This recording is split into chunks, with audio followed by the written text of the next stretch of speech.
Julie and Adam, thanks for being here. Thank you for having us. It's a pleasure. Well, you guys together, you wrote a book about the startup of what was then Hydropothecary. Well, it actually had a name before, but let's talk about it as Hydropothecary, then HEXO. And quick note, my daughter wears a HEXO sweatshirt nearly every day. So be that as it may, she's 11, but she's a huge fan, and she doesn't really know why other than it's a great sweatshirt. But I want to go back to the very early days of the story in the book, that the startup, at least the first part was around a campfire, very Canadian. Julie, talk a little bit about that because it's very, very compelling. Yeah, so the corporate lore is that there was a campfire, and there was a campfire, just like not all the conversations happened there, but stories being what they are, the elements get pushed in. But basically it was Canada Day. Seb and his extended friend family group were meeting up at a cottage at Lac McGregor, and one of the party, Max Sear, who was working at Health Canada, wanted to talk about work. He had been snowed under dealing with licensing for cannabis, and he made the offhand remark to Seb that it seemed to him that no one wanted to be a millionaire in Canada. And of course, if you know Seb, the lights go off, there's fireworks and firecrackers going off all around his head. And according to Max, when he got up the next morning with a hangover, stumbling into the kitchen, Seb was still at the kitchen table, running numbers. He had paper. He was like 100% focused. And Adam knows better than anyone exactly what that moment would look like for Seb. Yeah. And Adam, I want to go to you because in the book, which is so eloquently put, and it's like building towards this excitement. And if you know the end point, which is today, the steps along the way were so compelling. But you and Seb are married to sisters, correct? That's right. Yeah. And talk a little about that, because the book, and I think really compellingly, and I don't want to ruin it or give it away, but the fact that you guys, it goes really to your first double date, which I thought was really very instructive and very personal. What's it like to sort of share that story with the world, sort of a personal relationship that leads to a business relationship that leads to what it became? It skipped forward to yesterday when I received the first set of hardcovers, like the actual real prints. And I was looking at it with my wife, and I opened up the back, and there's an index, which thankfully the publishers and or Julie put in. And it was weird to see because my daughter's names were listed in it. And I'm going, wow, this is really out there. Like, we just took this story and it's out. But honestly, it's great. And I think that while there's certainly some inherent risk normally from getting into business with someone so close in your family, in our case, it worked. In fact, it probably is one of the necessary ingredients to our winning recipe. Yeah, it's really interesting. And Julie, I want to go to you because I'm like a student or a nerd, or just have or used to have a lot of free time before the kids. And I made my way, I was living in California and San Francisco, making my way through the canon of sort of startup Silicon Valley stories with Poe Bronson and The Nudist on the Late Shift and Michael Lewis with the new thing. And the elements of what sort of those innovators were saying and thinking and doing, there's a parallel, and there's something that's not like that at all. The parallel is, of course, like ideas lead to staying up all night and thinking about it. It becomes not an obsession, but like, oh my goodness, why isn't everybody doing this exact thing, which is blood, sweat, and tears, but not, it's, with all due respect, it's not like brain surgery. It was a regulatory thing. You had to put together some capital. You had to move quickly. You had to have patience and then move quickly again. Like when you were writing it or thinking about it, had you sort of thought about the really compelling stories that in other industries had put together? Yeah, it was interesting because honestly, so one of the executive once made the remark to me. He had come from the semiconductor business, and he said that that is the fastest business for turning around ideas on the planet. They come out with a new product every quarter, and they've got to get it into market, build all the infrastructure around that. And he said the cannabis industry is 20 times faster than that. Yeah. From his position on the inside. So that really put it into context to me, what these guys were actually doing. And I suppose, I was there working as well. Seeing Adam and Seb together was literally like watching, one of those fast forward nature videos where the thing is coming out of the ground and suddenly, 30 seconds later, it's the tree. And so many times I just wanted to like tap the brakes and slow down and just like, okay, what's going on here? Fortunately, as a journalist, I write everything down. I've got notes on notes on notes. So looking at what we were doing, it was really hard to compare it to any other industry because we were creating an industry with the government's okay, which had never happened before. This was a federally mandated thing. So that had never happened. There was an existing market, but it was black market. So we're trying to persuade true believers to buy legal pot. And we had this suffocating regulatory environment that actually, at the end of the day, and Adam would back me up on this because he was the lead thinker in everything. It actually created so many opportunities for out of the box thinking that became truly the earmark of the cannabis industry. The collective thinking, super creative thinking, hypermanic pace, everything happening. You have an idea on Monday and it's hardened and out in market by Friday. So there really wasn't any way to compare, as I'm researching it, this industry to anything else. Yeah. Adam, I'm struck by, as Julie was talking, that there are a couple things in history, and I'm not putting this on par with these two things, but like film and flight like happened in two places basically at the same time. And so different people sort of take credit for inventing flight and inventing film, but all the technology was there to do both, and they happened relatively in the same time. And that's not the same with cannabis. Cannabis existed for thousands of years. But was there a sense while you were building this that there were, I don't know, 5s, 10s, 20s, 30s or 40s, or like scores of people doing the same things around the same kinds of tables? Or were you just like, you and Seb, like, we got to do this now because now is the time? Or was it now we have to do it now because we think there's going to be thousands of more of these very quickly? Like, what was the thinking about sort of, what was the landscape in which you're operating vis-a-vis would-be competitors, which barely existed at the time? Yeah, we knew we were on first name basis with basically all of our competitors, right? We knew who they were. We knew generally where they tended to focus and what they needed to do. And I think that gave us an opportunity to sort of chisel out our corner in a unique way, which was always the innovative products, right? Let's do something new on the product side, something new on the product side. I mean, a perfect example of that is sometimes innovation comes from a good place, sometimes it comes from a place of otherwise. And we had just been faced with a recall. And all said and done, we kind of wrapped everything up, put the pin in the recall procedural stuff on a Friday. And we looked at each other and we said, now what the hell are we going to do? Right? Because now what are we going to sell? A lot of the product had to wait that we had earmarked for sale. So it was Saturday morning, we're in the bunker, right, which we lovingly called the room that had the vault in the basement. We were in the bunker on a Saturday morning, there, Sebastian and I, and we had two of our other guys. Jay was with us, our leader on business development, and we're staring at these bins like, what can we do with any of this? And it was like things like, well, what if we decarboxylated a bunch of it? And we're like, how do we do that? Well, there's a little oven, we could try it. I mean, I'm talking about like a 12 by 12 room. So we got a grinder, we got a little milling machine, we got an oven, we cooked some of it down, we ran a test, and it all kind of worked. But like, because of things like that, we always had a saying, never ever take your foot off the gas pedal, because we knew the second we stopped with our foot off the gas for a second, others would zoom past us. And it was friendly, relatively friendly, but it was a fight. And it was all about time, and it was all about first to market in so many ways.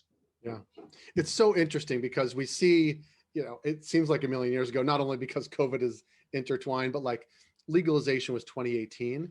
and so much has changed since then. But you were really you at Hydropothecary and then HEXO trying to predict a market that was, of course, there'd been a market that was, you know, illicit for a very long time. But how do you predict that when it gets to be legal? Like on the medical side, on the recreational side, what does the fact, you know, the huge hiccup along the way, I think when the history book is written, not the one you guys wrote, but sort of writ large, sort of zoomed out, the fact that Ontario still only has 300 stores in the biggest province is like, we legalized in cannabis between Ontario and Quebec, there are basically no stores for the first year. Like it was a huge gut punch, right? Like, how, you know, you guys are gunning, you're planning for this date, and then like nothing, and certainly product was moving, but it's this idea that there was like, you were ready to roll as a business, ready to anticipate the things, but you weren't necessarily, the rest of the world, including regulators and provinces, just weren't ready yet.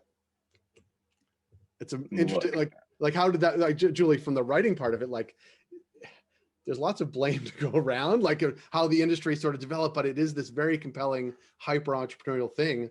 Like that must have been fun to sort of consider as you were putting this all together. Yeah, there was a lot of teeth grinding going on because, you know, again, it also just from within the department that I was working in, we would come up with a great idea for promotion, and then it would seem like Health Canada would alter the rules, and we would have to stop and restart, having spent all that money. You know, like they talk about the cannabucks just pouring out of cannabis industry.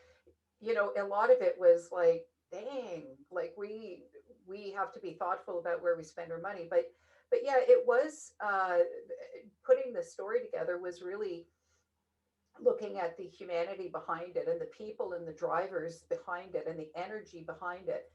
And at the end of the day, for me, as a storyteller, I just had to keep my eyes on where the ship was headed, because it was very easy to get locked into conversations happening corporately around me that could flow off in different directions. I know that's not really quite the answer, but I think that you know, the idea of all of those stores not really being open. I can remember once, Adam, you will remember this, on the day of legalization, everybody was given $100 off the corporate credit card, and we all sat around in the marketing department ordering online to see how long it was going to take to ship from all of the LPs. We hit everybody, a variety of products that we then brought into the office, we logged, and then we inspected. So it was really information gathering.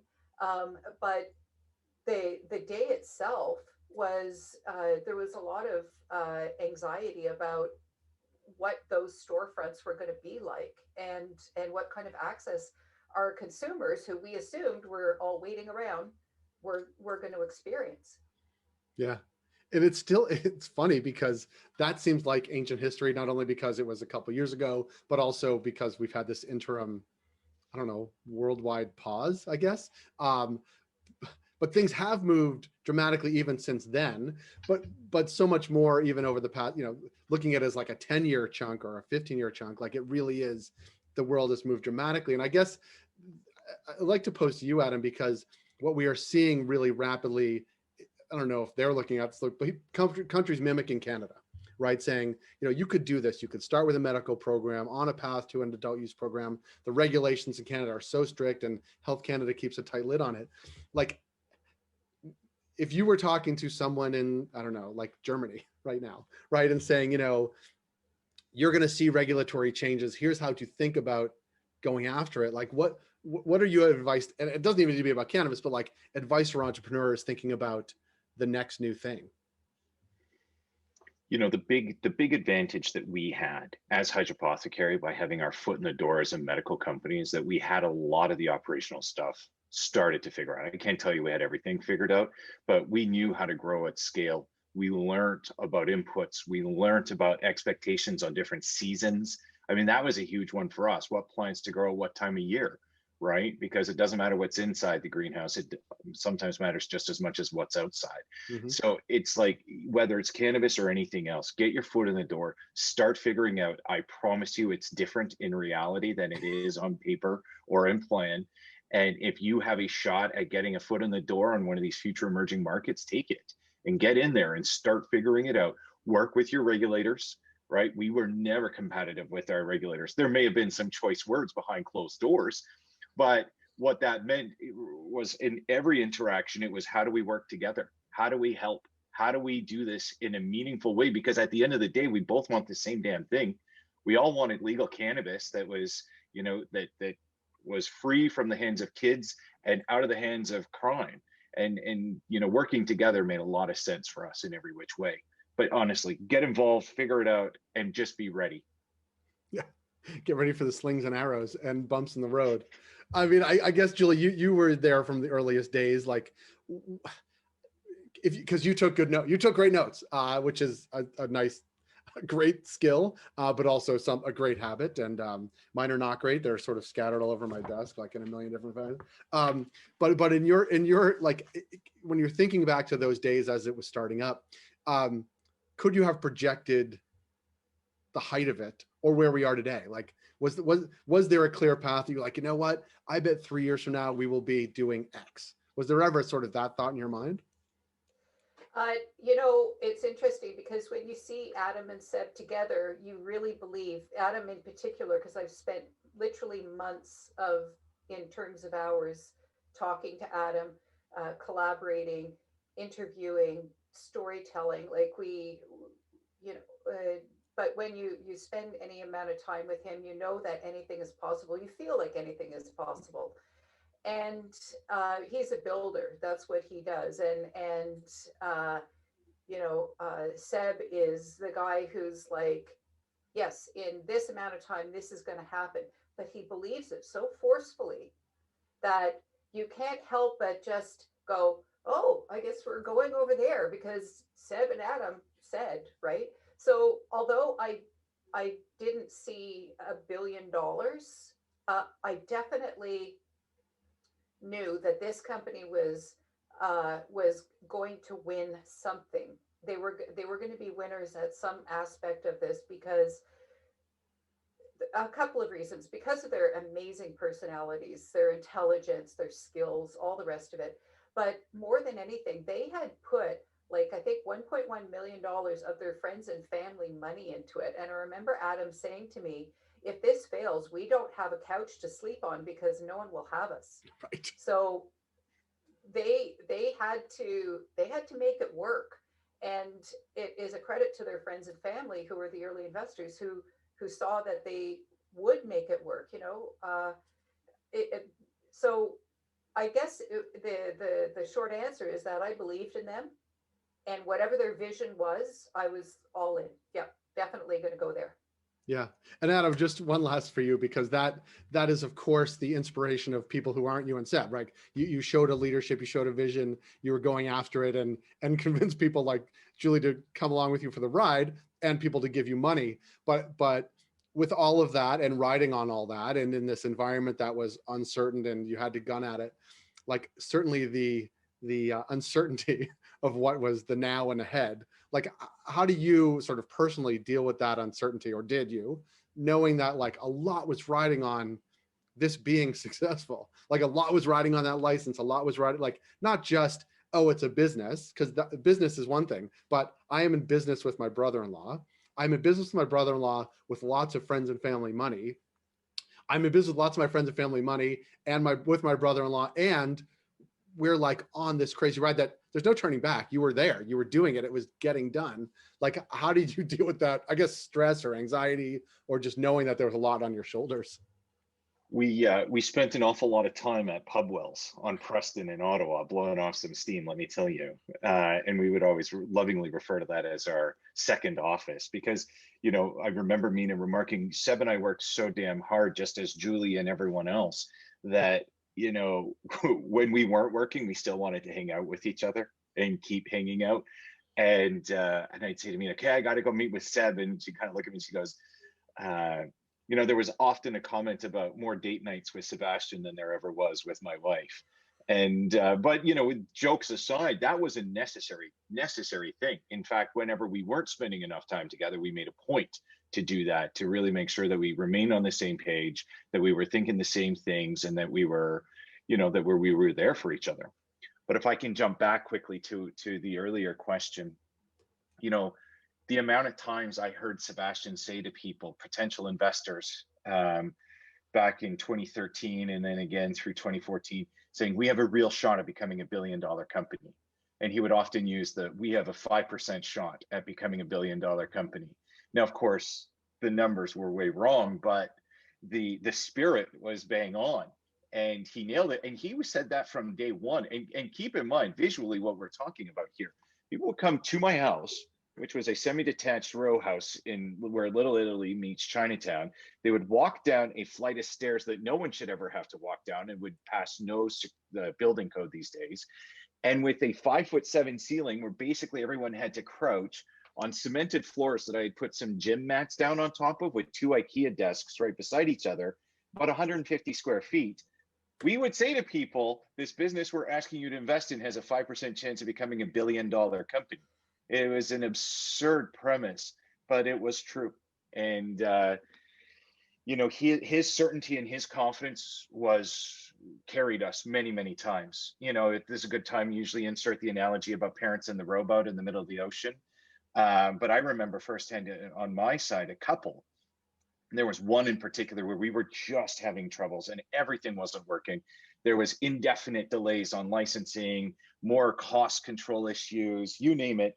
Everything wasn't going well. And I was on the phone with Seb. He was busy doing a bunch of things. And I knew he knew that I just wasn't feeling great that day. And it didn't happen often, but that day the weight of it was carrying me down a little. And he said, hold on, I'll be right over. And he showed up and we sat in my front living room, which we never did. We were always in the basement at the couch. So for us to have a cup of coffee and sit as normal people do during the day was a very surreal thing. And we just talked it through, and I explained all my concerns, and I said, should we really keep going? Like, there's a little bit of money in the bank. Do we need to rethink this? Like, should we consider? And he's like, no, today we fight and we keep pushing. And then there may have been other times where I had to be the one that said that or pushed for other things, but that day it was him and he did it. And, you know, I guess with a business partner, you're there for each other and you keep pushing each other. Yeah. It's really, I mean, it's a very compelling story. And I when I told you before we came on that I had my daughter do the research on the name of the books that I had already read, I forgot Poe Bronson's name from Nudist on the Late Shift, but it does have that feel of like, you know, just all the chips are on the table. Yeah. On this really difficult journey with no end in sight, and really difficult to predict what happened. And so kudos to you, Adam, for making it happen. Kudos to you, Julie, for writing it all down and being able to tell the story, because it really is compelling. There's one little side note that just really got me is you guys in the basement, in the book, you guys in the basement getting questions back from Health Canada, and they're asking how you're going to wipe down the surfaces in room 2 of building 3. And you're like, yeah, I mean, we don't have a building. We don't like, it's like, sure, ask me all the questions you want. We'll put together answers, because like, who would know, right? You know, it's just it's all hypothetical.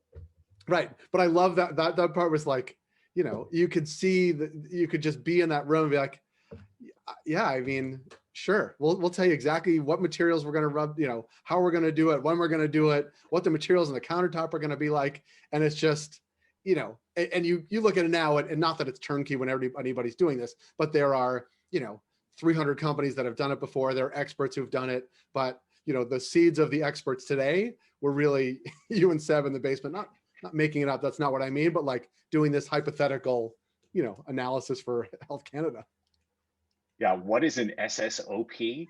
And we were like, a sanitary standard setting operation. We were like, all right, bring it on. What else you got? And we were like, we'll get that. We looked at our watch, it was 5 p.m. We're like, we'll be done by 2 a.m. No problem. What's next? I love that. That was it. That was it. But I also love, because you can imagine that that's your conversation, your thing, but everybody else got the same, you know, was answering the same things. And I would just love to, the regulators on the other side being like, huh, those guys in the basement, they actually have, that's a pretty good way to do it. Like, you know, I really was compelled by the whole thing. I love books like this. So I write in the right category, but I also like think about the early days of sort of cannabis legalization and how it came to be. So I want to thank you, Adam. Thank you, Julie, for making time. Congratulations on the $1 billion startup, the book, which we'll put links to as we post this. And it's really an enjoyable read. So thank you for putting it together, and thanks for sharing time. Thank Thank you. you.